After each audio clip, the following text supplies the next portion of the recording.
All right. Hey there, everybody. It's been a minute. It's been apparently a month and a day since my mini update when I was hustling to the post office to mail off my model of the Heidi Motel for my friend's shop up in Helen, Georgia. This is how it is, y'all. Welcome to the Hot Mess Express. I'm your conductor. Here we go. My name is Lydia. I'm the TallyStitcher. Welcome to my Flosstube channel. If you are new here, welcome. If you've been waiting for an update, thank you for your patience. I have hopefully brought things for penance to make up for my long absence. Luckily, there's some stuff to show. It hasn't just been me falling off the face of the earth. But as you can see from the increasingly messy background, we are going to be moving soon. So let me catch you up on whatever my little bees in my brain can remember since I last spoke with you. So when we last updated, it was like the full last Flosstube was May 8th. So yeah, a lot of stuff. We being me and my husband, did do stuff for Maynia. I stuck to my new start a week with Maynia, although both of our plans for a new start on Memorial Day got postponed, but we're fine with that. That's because we ended up being able to travel to see my mom for Memorial Day, and that's awesome. So on my list of things to start in May, I had a new start that I hadn't anticipated starting, but that was okay because of the Memorial Day start that got pushed back. So we're going to do that later on, maybe in the fall, which is fine. So if you follow me on Instagram, which is not all cross-stitch related, but I do post updates on stuff there. You saw some of the Maynia, Stitch Mania, Stitchy May, Mayfly, lots of Mays stuff that all went on. And that I had several projects going. Most of them got what I think was a decent amount of work on them. I kind of stitched on them primarily. Then I had the ADHD demon grabbed a hold of me to finish the model of the Heidi Motel. So if you haven't been following me on Flosstube or anything, or you just don't know, I definitely have undiagnosed ADHD, which has been interesting as I've entered into my career post-graduate school and kind of navigated the waters of what it's like to be an adult with unmedicated ADHD,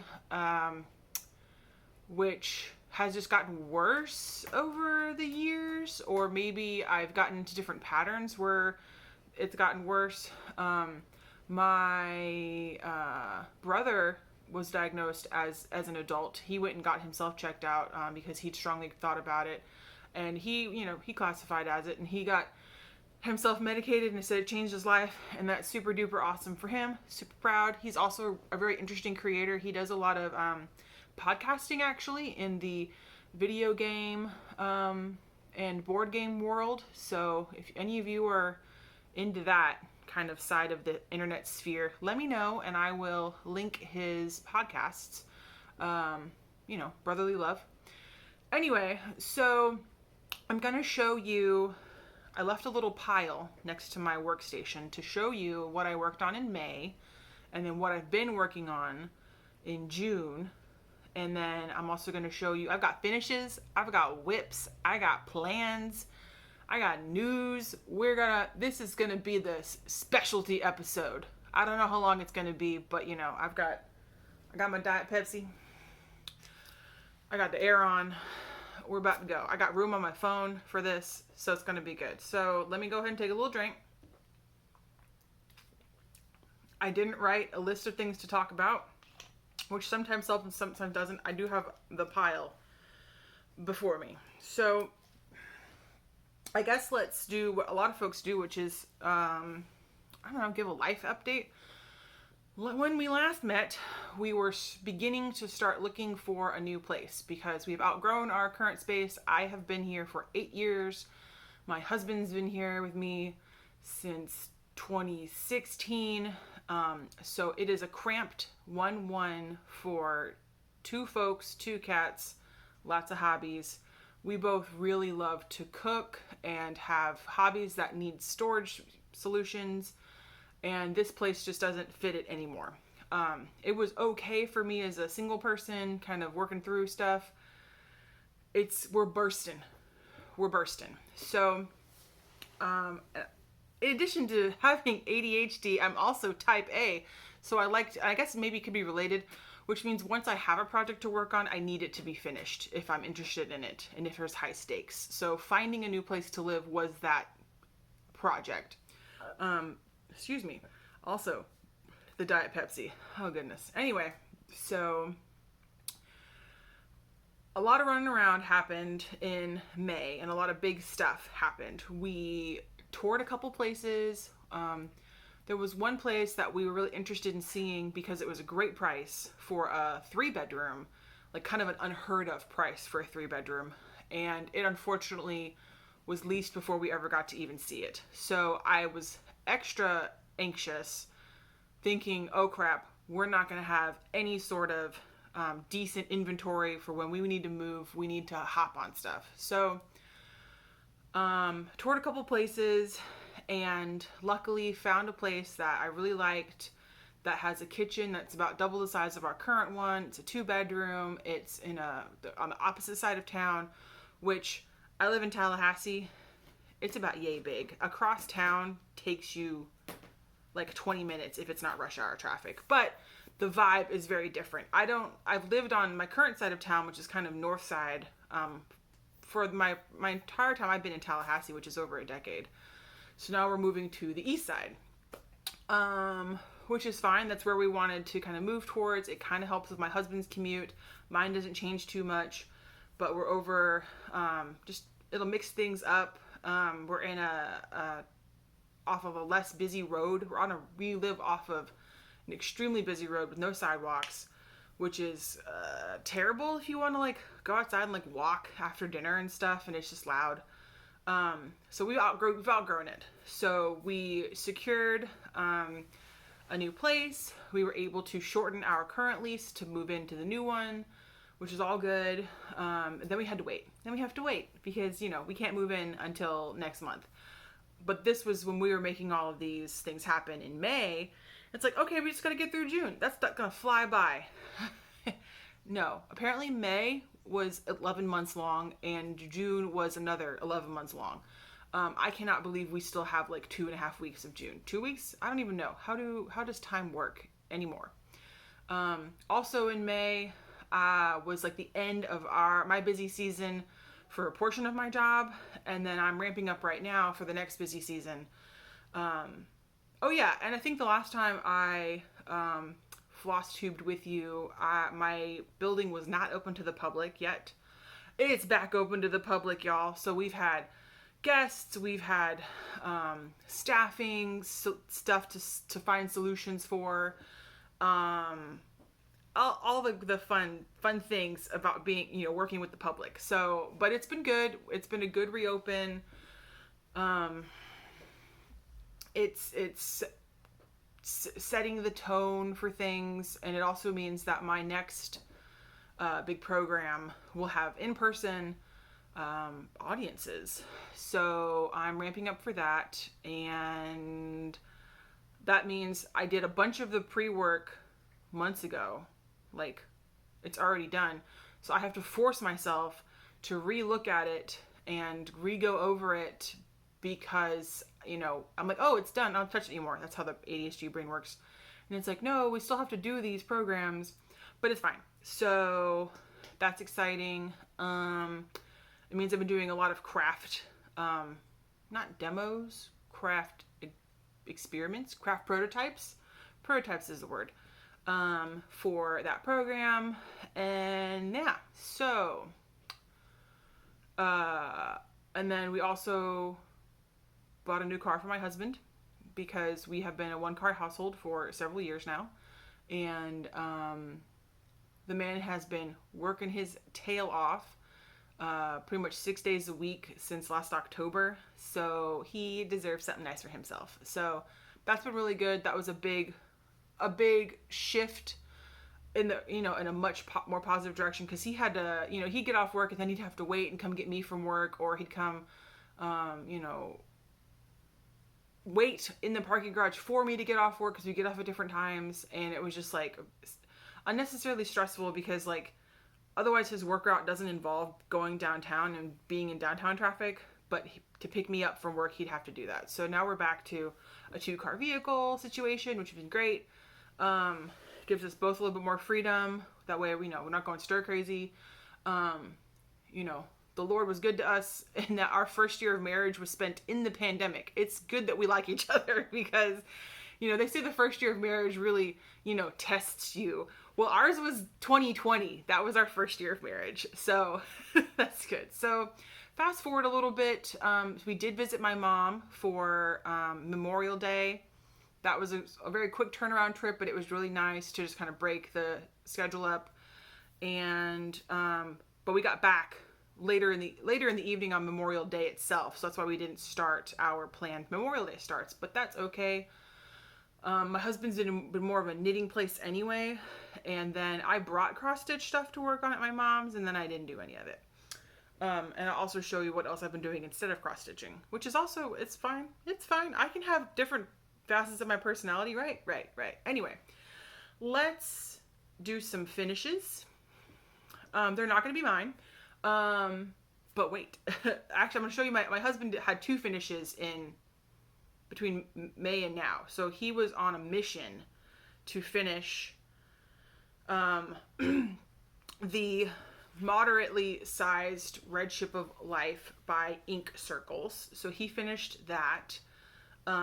If you follow him on Instagram, he is Metal X Stitch, and then you can see the date that he finished it, because I cannot remember. That's a lot. But look at this little purdy here.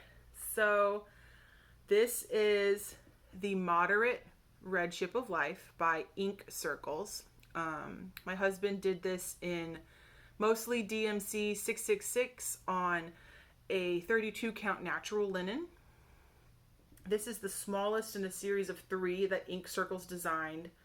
He wants to do all 3 with the same thread, and I think we can find a linen for the next size up, but he's worried about the biggest one. So we're going to be on the hunt for the fabrics. If anybody has their best sources for natural linen in large sizes, 32 count, let me know. Drop a comment below so that we can source that.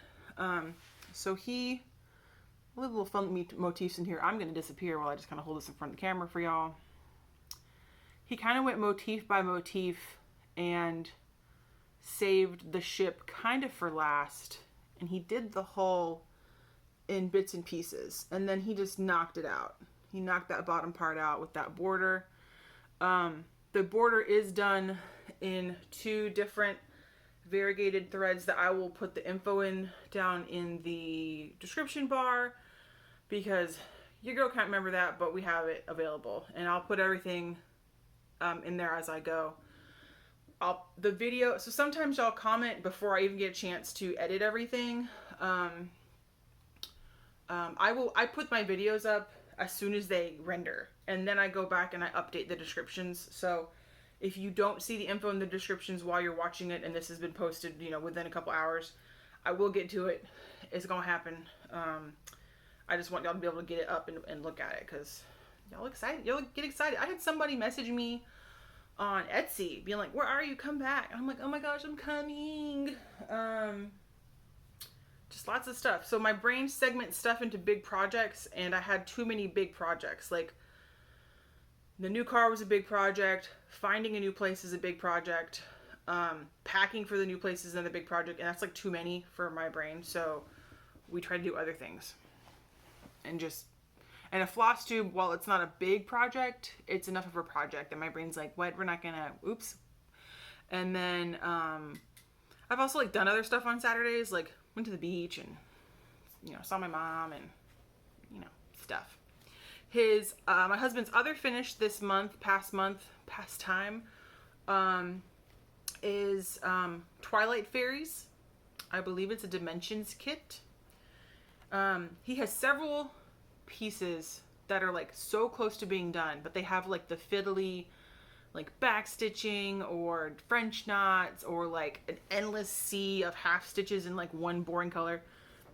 And that's why they're not done.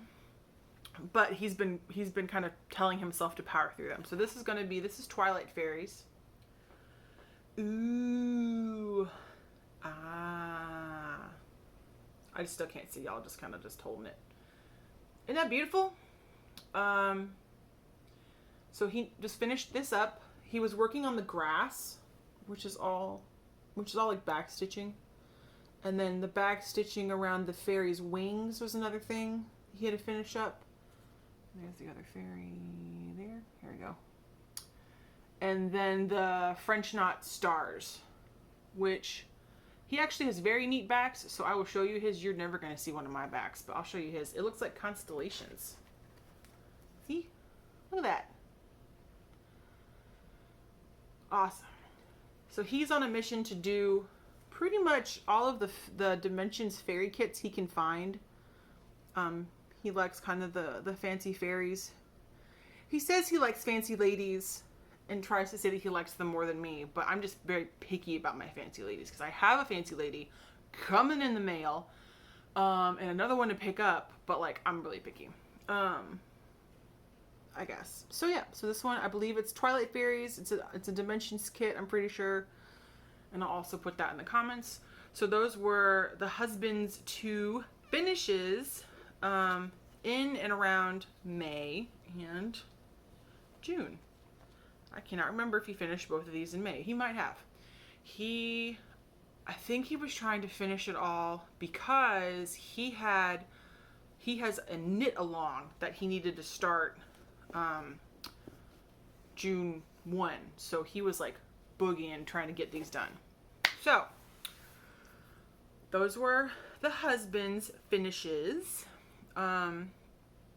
He started, I think I showed y'all, he started Pandemic, Ink Circle's Pandemic, Ink Circle's? Long Dog's Pandemic. But I don't think he's touched it since I last saw y'all, or if he has, it hasn't been too much. So we'll do that next Flosstube. And lo and behold, yours truly also has some finishes. See, I told you I'd make it up to you because you're tired of seeing like me start everything and not finish anything. So this was inspired by a combination of things. My mom, who we also got started in on cross stitch in the last couple months, she's been doing little projects, and so she showed me hers of a different pattern but the same characters that I'm about to show y'all. And then we had up Chris XrossStitch's YouTube. So he is a newer Flosstuber, super southern. We throw him on. Love his personality. And he was saying, we were all, you know, because I think I already told y'all, like, I'll switch to a Jolly July thing. I had to make sure to not pack that project up so I can't find it, but I feel like it's already packed. Anyway, he was saying, like, he, you know, think about Jolly July. He's going to start something Christmassy. And then he's like, but what if we did something like witchy, Halloweeny, spooky in the summer? So he wanted to start a stitch along sort of hashtag for spooky summer stitch along or spooky summer stitches. I will put the correct hashtag down below. It is the one that I have been using my Instagram. I verbally communicate. Sorry, written communication better than this goes on top of the head unscripted. So he said the spooky stitch along, spooky summer stitch along. My mom was doing one of these. I was like, I don't have the fabric for my Sleepy Hollow. I don't have the threads. I'm not ready to start Sleepy Hollow. It's another big project. And I was like, well, stop. Wait a minute. Hold up. Flip everything. I have these 3 little, you know, 5 or 6 by 6 canvases that I got from Michael's or something for $5 in a pack. I'm gonna do it on these. So I decided to do the Sanderson sisters. So my mom got one, I think it's just their heads. And they're stitched together and they have a little border. And so she would show me her updates on that. I wanted to look for a pattern. I didn't want to make my own. I'm too lazy. I'm not too lazy, but I didn't want to. Support small business, y'all. I wanted to find something that I knew would fit on these very easily just by stitch count. And so I found a pattern on Etsy. I'm not sure the exact shop name. It's like Designs by 3 letters. Also, it'll be down in the description. And I just needed something to give me a pattern to work off of where the dimensions were already figured out, and then I was gonna fuss from there. And fuss I did. So our first Sanderson sister is Winifred. Let me get the light on her there. Bam. So I'm of the generation that, you know, grew up on Hocus Pocus. I haven't watched it in several years. Not that I don't think it didn't hold up very well. I just never get around to it, despite loving it. And like, I'm one of those kids who like first crush was the cat Thackeray Binks, and you know, just love it. We love this show. So this is Winifred. She's the one played by Bette Midler. Let me try to keep the sun on there. It's been raining on and off here, so it's kind of, that's like the outside illumination. So she's like the main, she's like the main witch or whatever, played by Bette Midler. What I did was, this is actually pretty true to the original pattern that I bought from Etsy, except I put, I don't know if I can get in there, bam. I did some blended threads in her hair to give it more depth because she has curly red hair, so that's like a blended thread.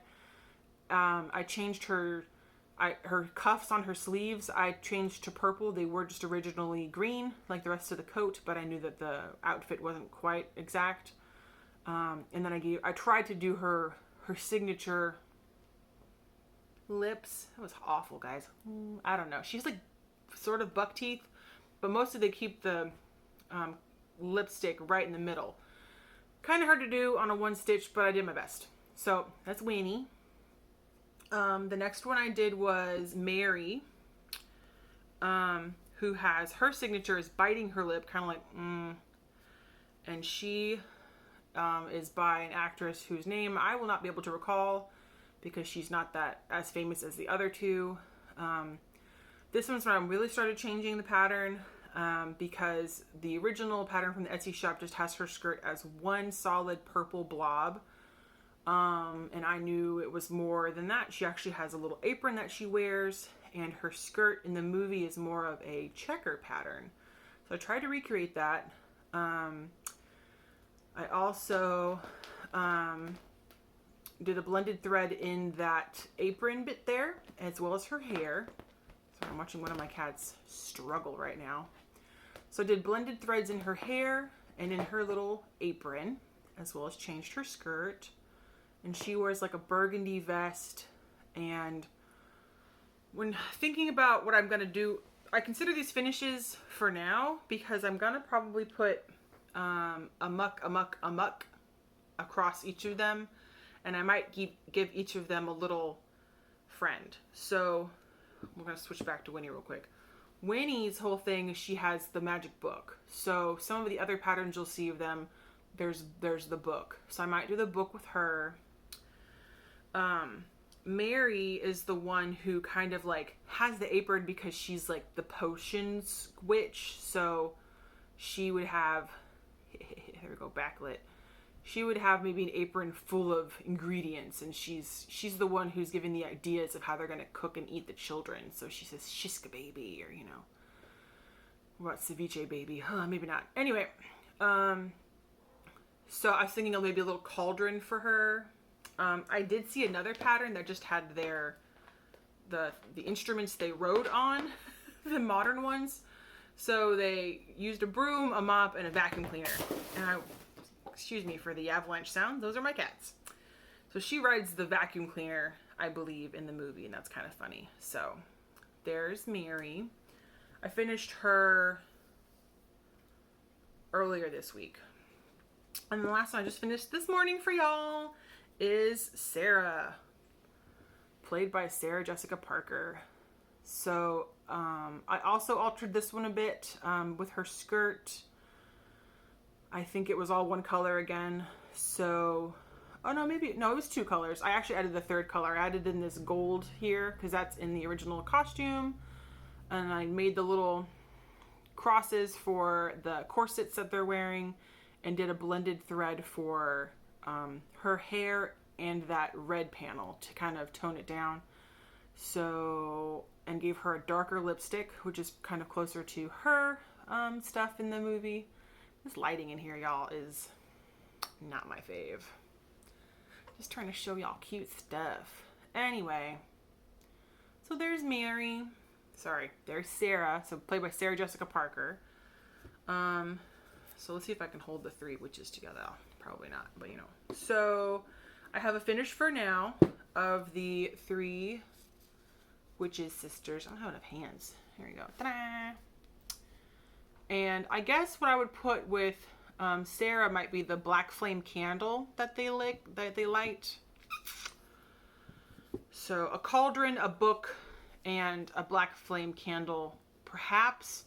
But definitely I'm going to put a muck under each of the three witches. Because even though that's what Sarah says, she says it because Winnie says it. And it's just, you know, it's something my mom and I say to each other. You know, it's just a joke in our family, or like a little cute thing. I don't know. So yeah, I had to finish 3 of them. Look at them.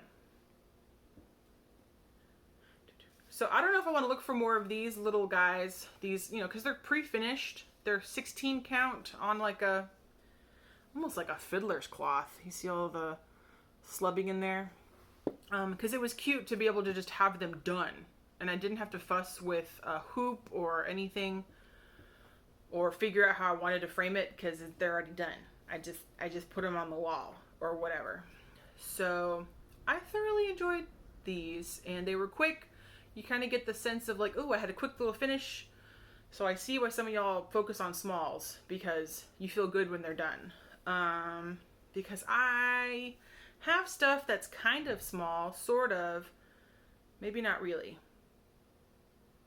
Maybe not. I think I have small stuff saved in my Google Drive that I never do. So yeah, so those are some finishes. And that's exciting, and I feel good about it. So, I wonder if that was my husband. Nope, that's our new neighbors. New neighbors moved in on Friday. All right, so in the order of stuff that happened in May, I may have shown you where I ended up on for... Oops. What is all this? Sorry. There's like so many. I can't tell what's like a string I need to save and what's not. Lots of stuff going on here. So this is the Mark Hopkins residence. This is a Deborah Patrick design from like Victorians Across America. I don't know if I showed y'all where I ended up on that one. I'll pull the booklet out in just a second. But that's where I ended up on for May. It's kind of these muted teal colors. This was fun because I got it as a kit, which was awesome because I never expected to be able to do one of these as a kit because they came out in the 90s when I was a child. And although my husband cross-stitched as a child, I did not. So I was able to snag the kit of this, which is... Oh no. The Mark Hopkins residence. So there we go. So I started on that top, or that middle turret. Mark Hopkins. This kit didn't come with the floss on any sort of cards. It just says what they are and their symbols and how many strands there probably are of them, but no floss cards. Some of the colors are very similar, and thank goodness my husband has a better sense of being able to distinguish really, really similar shades, or I'd be in trouble. So when I first went to start this one on its Sunday start, like I had to use most of the time to figure out the Dinky Dyes colors. So there's like, it's large, it's big. I think this is on 16 count as well. So it's all the original stuff, which is kind of neat. And then I packed her up, and I don't have my planner at home right now, where I could have told you which days I worked on it. But we're gonna press forward. We're lucky that I remembered it. The other thing I think I started the next week was I'm falling into the couch, y'all. Like the couch is eating me. The couch is not coming with us to the new place. It is going to be let out to pasture. The next thing I started was the Templar Prophecy by Long Dog Samplers. This is on, already has something spilled on it or something, I don't know. Anyway, this is on a 16 count white chocolate Aida. And because we have that big cone of DMC 666, there's the 666. So that shark fin looking thing is the top of the dragon's wing. And that's what drew me to this pattern, is there's a couple dragons. I'm a big fan of dragons. I actually am a girl with a dragon tattoo that I've had since before that franchise began. And this was I was hemming and hawing between starting Templar Prophecy by Long Dog or Castles in the Sky. I'll probably do Castles in the Sky one day, but I started this one. And it's on, like I said, this white chocolate, which is a really cool, like, you know, just a really warm off-white. I picked it because it's reminiscent of the Knights Templar colorations of their robes, according to my research. And like I said, we got a lot of 666 to work through, so we're gonna probably have several projects in this. So I worked on that. That's a week's worth of work on this one that I did in May. And then I think the Saturday morning, maybe Friday night, I don't remember when I started it, but before we went to see my mom, I started, it was the weekend before, I don't know. May had more weekends than I thought it did, even though I had a lot of projects. And I was like, I don't even know. So this was something that I'd wanted to do, and I was like, well, I guess I'm going to do it. Am I going to pull these strands out? No, it's all right. I'll flip it in for you guys. So this one is another stitch along that some of y'all are doing. This one is designed by, who's it designed by? Fox and Rabbit Designs, but it's the Linen and Threads 2021 Talavera stitch along. And I had been thinking about starting it, and so started I did. On this really wonky even weave, like it's the Joanne Fabrics house even weave. And yes, technically it is evenly woven, but not the same way across both directions. It is taller than it is wide. I don't know if my camera can pick it up. So that was a little interesting. I think if I had been doing a different design, it would bother me. But because Talavera, if you've looked at it, it's a series of 3 panels. As you can see, I'm also not stitching it in the right order. I did not stitch the border first. It's a series of 2 columns that are going to be like Talavera tiling, and then 3 of these border strips. Anyway, people are doing these in all sorts of fabulous colors, and I wanted to do it too.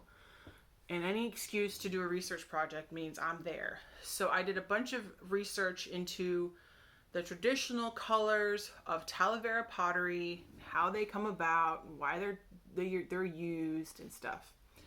And so this shows most of the ones that I'll be using, which is, this lighting is just all over the place. Haha. Anyway, that's a really dark blue, and then a lighter blue, and then it's a violet purple, but in my little notes I told myself it's magnesium. There's also a yellow, and there will be, and there's also a teal, and there will be either a red or an orange. I'm leaning towards orange, just to break it up. And those are all very traditional colors for this type of pottery, which is unique to the region in Mexico, New Mexico. The clay itself has a like a designation by the World Heritage Organization, and then the color pigments come from what you can find in that area. So it's like a magnesium purple, cobalt blue. What do they call the yellow? It's like Roman yellow. I have it written down.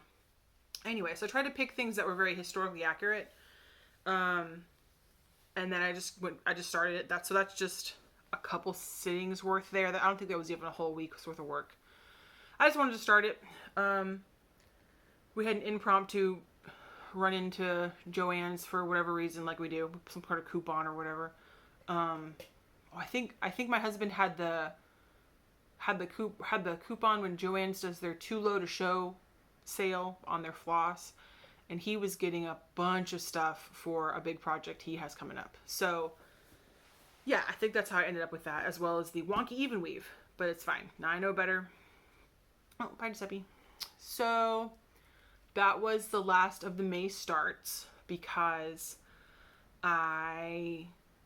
we didn't get back until late Memorial Day, so we didn't do a Memorial Day start, and then I haven't had any other starts beyond those start and finishes I just showed you. I do have one whip that I have been working on that made its way back into the rotation. First I gotta show off my project bag, y'all. So this is a project bag that one of my friends made for me after I asked her if she could try making one. It's got 2 pocketses on the front, on either side. I'll put her info in the description below, but it's by the Damn It Daisy Studio, a Tallahassee treat. So she made this bag for me. It's got little daisies on the inside. Look at that. And I have one of my whips in here. When I visited my mom, she's been able to find amazing like thrift hauls of crafting stuff. She's found cloth, she's found kits, she's found tension hooks or tension hoops, which is what I was looking for. And she doesn't care for them, so she gave me the one she found. So that's awesome. I really like them. I saw, I think, who was it? It was either Fat Quarter Shop, maybe. They were doing a tutorial and somebody had one. It was either them or it was the Real Housewives of Cross Stitch, if that's who they are. We also haven't been watching a lot of Flosstube, so we're all behind and all over the place. Like, I don't know, y'all. I don't know. But, so I got that, which I've been using to work on my Annie Pfeiffer chapel. Ta-da!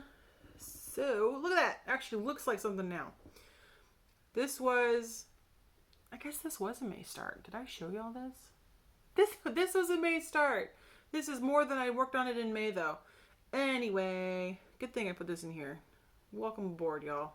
Hot Mess Express. So this is the Annie Pfeiffer Chapel, a Frank Lloyd Wright designed building at Florida Southern College campus in Florida, Lakeland. This is on a bluish,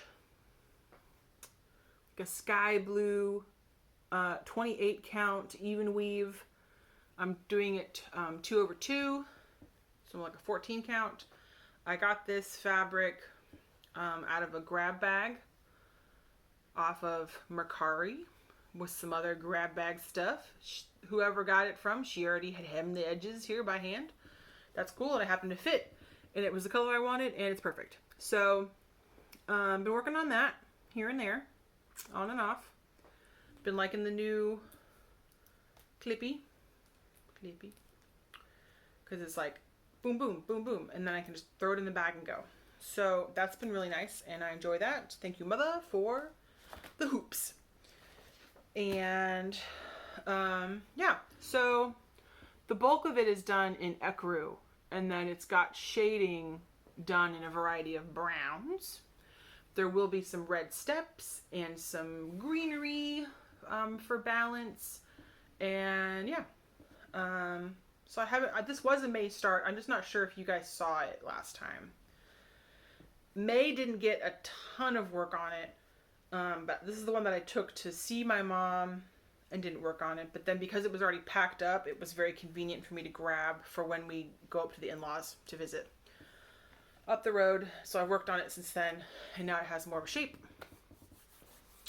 And okay, so that's it for the stuff I have touched. Husband has one more whip that I want to show you in his knitting side, because he just finished this section last night. This is the thing he wanted to start on June 1st. So I thought this up here was part of my hair, but no, it's not. Look at this, y'all. Goodness.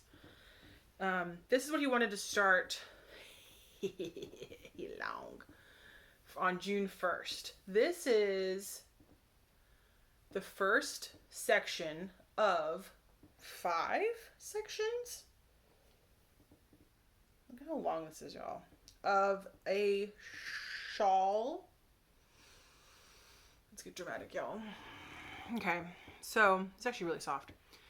This is a part of a shawl called Vertices Unite by Stephen West, and the shawl will have 5 different polygonal parts that he knits together.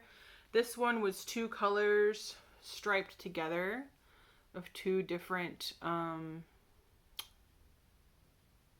yarns. I'll put their info in the description box. I'll have to ask him exactly which one. I know one is like Autumn Walk, and then the other one I can't remember. He started this. We wound the balls for these when we were at my mom's house.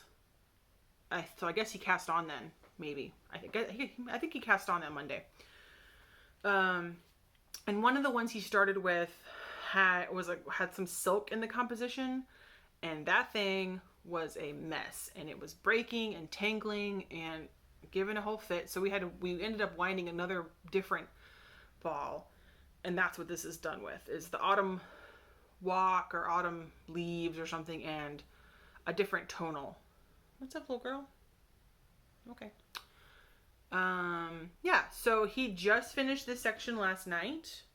This is the biggest and the longest section.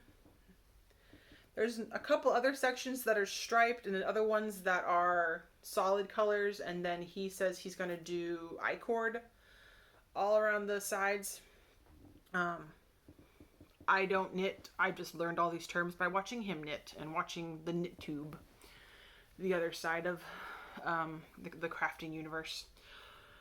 So yeah, so those are whips we have put our fingers on, we've worked on, and now let's talk about maybe some upcoming plans. This isn't as long as I thought it was going to be, which is pretty good. It means I didn't waffle on forever.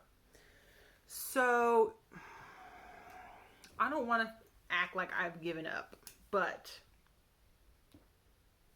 I haven't worked on Bok Tower in a long time, despite me wanting to work on Bok Tower. Here's Bok Tower. It's corner, tiny bit. Lighting is terrible.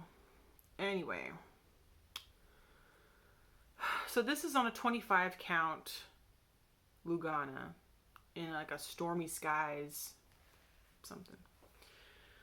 And I've complained about it before, and I guess I'm still complaining because I don't derive joy from stitching on this one because it's so teeny. I picked this fabric with the idea that my end product wouldn't be huge. But I feel like if I'm not being called to this because I don't enjoy the thread count, that maybe I should start again on a larger count, maybe 20 count, maybe, which would still be small. It still would mean that it's not, you know, humongous, like I usually work in 16 count. But I picked this because I didn't want the tower to be, you know, like this tall. But I feel like from the way that I designed it and the way that I charted it was to utilize variegated threads to really get the effect of the marble. And I'm not sure that you get that on this scale. Like, it's just too tiny. Too tiny. Too tiny. And I don't know. So I've been hemming and hawing. Just a hemming and a hawing about starting it again, going and getting the extra floss for it, ordering a different piece of fabric, and starting it again, and being okay with it being a large, like, finished piece, because then it would have, like, the effect that I want it to have with the variegated floss. So give me your ideas, comments, thoughts on starting that again on a different fabric count. Just because I want to hear them.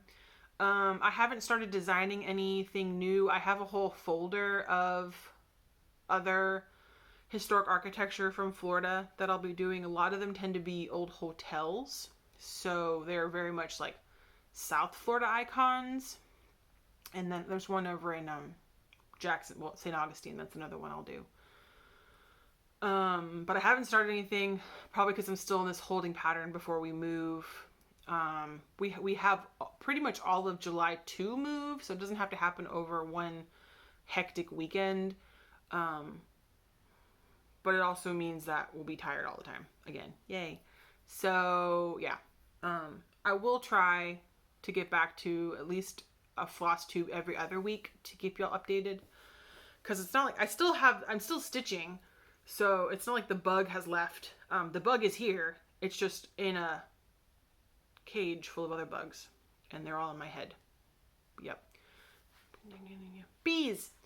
Yeah, so there's that. I will show y'all. I have a little bit of haul coming in the mail. I'll show y'all when that comes next time, because that I'm probably going to start on a different piece of fabric as well. What else? Yeah, so I don't know actually what I'm going to start stitching on next again, now that I finished the 3 witches. I guess I could finish them and get their little wordings written on them, but the next thing, like, do I want to finish something? Do I want to start something new? I should probably finish something, whether that's Annie Pfeiffer or Kadazan, because both of those are fairly, you know, the Kadazan is like 60 or 70% done. I just got to pick it up and go. Yeah. We also need to visit our local needle workshop because she had ordered something for me. I need to go see her. And yeah, I think that's about it. Oh, one of the things that I did do in between all of this, which is, like I said, it's a good thing. See if I can find it somewhere here. Who are you quacking at, kitty? In all of this, in all of my brain being like, oh, we have too many projects, I read and finished a book. This is huge for me because I am one of those people who gets extreme reader's block when they are stressed or depressed or busy or anything. This one was really good. I finished it in maybe 2 weeks. I actually did the thing where it was so good that I put off finishing it, which is how you know it's good. It came out a couple years ago. It's set dually in kind of California and in Virginia. It's told over several decades. It's the kind of beautifully written prose that I really like. So if you haven't read this, go pick it up. If you have, cool. Hope you enjoyed it. It gave me the inspiration to think about getting into writing more again. And although I haven't written anything since like November, I did submit a portion of my murder mystery novel to a local writing contest. So that's kind of fun. I won't find out about that until like November this year. But I've been trying to get myself to submit my stuff to more contests just to see where I stand as a very squeaky, unoiled piece of literary machinery. Yeah, so there you go. You got a book review or a book recommendation. You got some knitting. You got some finishes. You got some whips. You got some plans. I hope you guys are having a good summer. I hope that your stitching has been relaxing. I hope that you've been able to feel comfortable maybe traveling some more. We felt comfortable traveling because my husband and I both were fully vaccinated, as well as the people we were visiting. So my mom and her boyfriend essentially were all vaccinated, so that felt good. Oh yes, today is June 19th, 2021. The president has very recently signed into law a new federal holiday recognizing Juneteenth as the official federal holiday to observe the when emancipation was announced to the enslaved people of Galveston, Texas, which is one of many celebrations of freedom that have been going on for over 100 years now by different communities throughout the South, because emancipation and freedom came at different times. In Florida, we celebrate on May 20th because that's when the Emancipation Proclamation was announced. Here in Tallahassee, I used to work at the museum where it happened, so that's pretty cool. I urge you to take a moment to reflect on the celebration and the somber nature of having a federal holiday to recognize this. Some people are referring to it as Freedom Day, African American Independence Day, Emancipation Day, Juneteenth. But look into your local history and see when it happened for you locally. It could be Juneteenth. It could be May. It could be even later. It could be December, because truly there were folks who were still considered and treated as enslaved until the 13th Amendment in December of 1865. So find your local history, find out the local celebrations in there. It is one point in a star of things to be done, but it is at least something, and I hope that it brings you thoughtfulness and for some of you joy. And yeah, so happy Juneteenth, and I will see y'all in 2 weeks. All right, y'all have a good one. Bye now.